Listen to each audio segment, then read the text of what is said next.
इनका mental chip काम नहीं करता है, बस बोल जाता है। तर्क इनका काम नहीं करता है, बस आपको सनातनी, आपको अंधभक्त, आपको हिंदू फोबिया, आरएसएस, बजरंग दल, शिवसेना, तमाम तरह के, शिवसेना का मैंने नाम ले लिया, लेना नहीं चाहिए था। इससे आपको सांप्रदायिक, आपने राम का नाम लिया नहीं, आप सांप्रदायिक, शिव का नाम लिया नहीं, सांप्रदायिक। इनका जो मेथड है वो चलते रहता है। इन्होंने पूरी डेवलप की है शब्दावली, भाषा शैली डेवलप किया है कि कैसे किसी को सांप्रदायिक घोषित कर देना है। इनका जबरदस्त कॉकटेल है और ये कॉकटेल पी पी कर मदमस्त रहते हैं। तो सुनिए, इन्होंने जो दो किताब लिखी, तो पहली किताब तो लज्जा थी, दूसरी किताब द्विखंडितो जो इनकी आत्मकथा है। और उस आत्मकथा में इन्होंने लिखा है कि उस संप्रदाय विशेष में क्या स्थिति है लड़कियों की, महिलाओं की। अब उसको कह दिया कि भाई अश्लील है। जब इन्होंने ये दोनों किताबें लिखी, दूसरी किताब तो 2003 में लिखी जब ये भारत आ गई थी, द्विखंडितो, लेकिन जब ये पहली किताब लिखी तो बांग्लादेश में बवाल मच गया।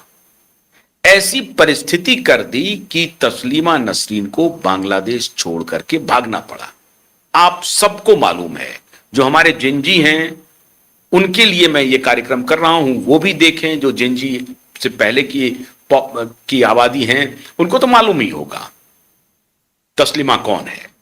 मैं सिर्फ आपकी याददाश्त को दुरुस्त कर रहा हूं। आप दोनों को आप सबको मालूम होगा, हमारे दर्शकों को मालूम होगा कि लज्जा और द्विखंडितो इन्होंने लिखा और दोनों पर विवाद हुआ।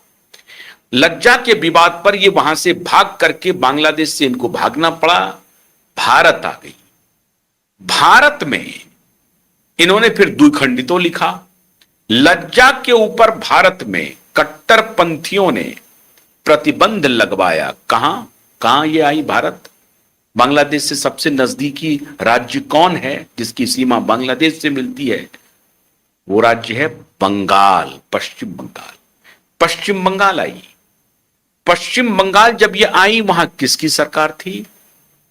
बुद्धदेव, श्रीमान भद्रलोक, धवल धोती और कुर्ता पहनने वाले, लेकिन 24 घंटा सिगरेट की कस लगाने वाले भद्रलोक। बुद्धदेव भट्टाचार्य वहां मुख्यमंत्री थे, कम्युनिस्ट की सरकार थी। बुद्धदेव भट्टाचार्य के शासन काल में स्थिति यह हो गई कि इनके घर को घेर लिया कोलकाता में। कम्युनिस्ट का शासन है, देखते जाइए, बुद्धदेव भट्टाचार्य का शासन है। इनके घर को घेर लिया गया। ऐसी स्थिति हुई, रॉयट्स की स्थिति होने वाली थी। इसकी हत्या करने पर उतारू हो गई भीड़। फिर विमान बोस थे सीपीआई के, जो स्टेट यूनिट के हेड थे, सीपीआईएम सीपीआई के, सीपीएम के, उन्होंने कहा कि भैया, सरकार से अनुरोध किया कि इनको यहां से निकालिए, हम नहीं कर सकते हैं हैंडल। तो श्रीमान जो बुद्धदेव भट्टाचार्य भद्रलोक हैं, कम्युनिस्ट पार्टी के मुख्यमंत्री, उन्होंने हाथ खड़े कर दिए उन कट्टरपंथियों के सामने, उन रॉयटर्स के सामने, उन बलवाइयों के सामने, दंगाइयों के सामने, कैसी घृणित सोच रखने वाले एक पूरी बिरादरी के सामने मुख्यमंत्री ने सरेंडर कर दिया और तस्लीमा को कहा कि हम आपको सुरक्षा नहीं दे सकते हैं, आप कोलकाता छोड़ दीजिए।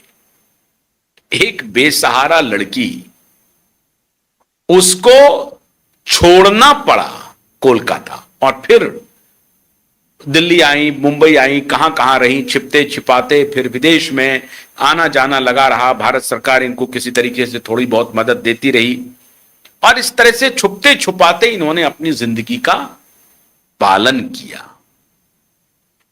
अब आगे की कहानी असली शुरू होती है। अभी आप पॉडकास्ट देख रहे होंगे, एक विश्वविद्यालय है दक्षिणी दिल्ली में, मशहूर है, आप सभी जानते हैं। उस विश्वविद्यालय की इतिहास की प्राध्यापिका है, लेकिन सामाजिक विषयों पर, फ्रीडम ऑफ स्पीच पे जब भी उनको मौका मिलता है वो अपनी जुबान खोलती हैं और हृदय से उद्गार व्यक्त करती है एक सभ्य समाज के लिए, एक फ्रीडम ऑफ स्पीच की रक्षा के लिए, डेमोक्रेसी की रक्षा के लिए, जनतंत्र की रक्षा के लिए। जनतंत्र की जो दार्शनिक पहलू है उसको वो सामने रखती है। इतिहासवेत्ता है ये। राम मंदिर के ऊपर वो बहुत एक्टिव थी। भारत में डेमोक्रेसी, जनतंत्र खतरे में है मोदी के आने के बाद, तो मुखर है।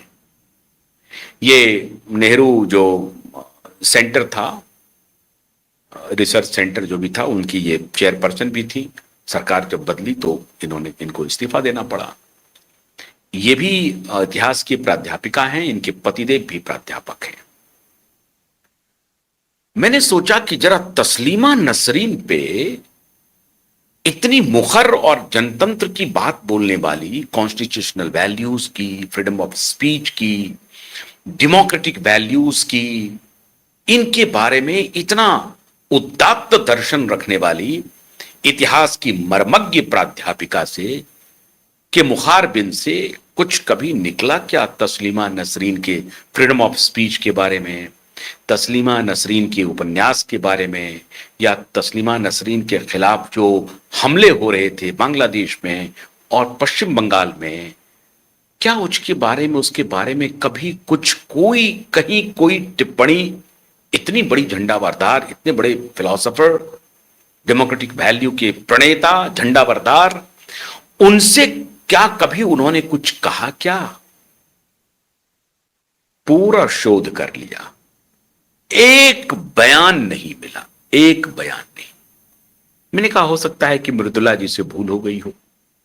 चलते हैं दूसरे इतिहासवेत्ता, वो भी डेमोक्रेटिक वैल्यूज और देखिए, ये ध्यान रखें, ये सभी इतिहास के मर्मज्ञ हैं, इतिहास के प्रकांड विद्वान हैं, लेकिन दखल इनकी डेमोक्रेटिक वैल्यूज पर रहती है। ये ध्यान रखिए, सामाजिक वैल्यूज पर, सामाजिक चेतना पर, फ्रीडम ऑफ स्पीच पर बड़ी दखल रहती है। तो ये खुद को पीछे नहीं हटाते हैं, और इसके लिए इनका स्वागत भी होना चाहिए, गार्लैंडिंग होनी चाहिए, जगह ब जगह ढोल नगाड़े बजने चाहिए कि झंडावरदार हैं। तो दूसरे इतिहासवेत्ता जो हैं वो भी बड़े हैं। मैंने सोचा कि शायद उनके तरफ से कोई बात आएगी। मैंने ढूंढा, तलाशा इरफान हबीब साहब को, एक भी शब्द नहीं इरफान हबीब का।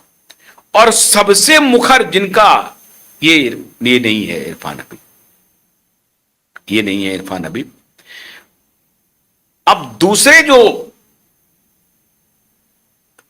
बहुत बड़े उदात्त जो हैं हमारे रोमिला जी थापर, वो भी इतिहासज्ञ हैं। रोमिला जी तो जनतंत्र की रक्षा के लिए कुछ भी कर सकती है, यह ध्यान रहे। राम मंदिर जैसे विषय पर सुप्रीम कोर्ट पहुंच सकती है कि भाई क्या ये फालतू की बात कर रहे हैं आप, विवाद खड़ा कर रहे हैं आप, रामलला का वहां जन्म हुआ नहीं, वो जमीन की लड़ाई है, हटाइए उसको। तो ये रोमिला थापर जी, जिस प्रकार से रोमिला थापर जी इनके लिए इस प्रकार से अपने उद्गार व्यक्त करती थी, मैंने सोचा कि शायद रोमिला जी का कोई बयान आया हो तस्लीमा नसरीन पे।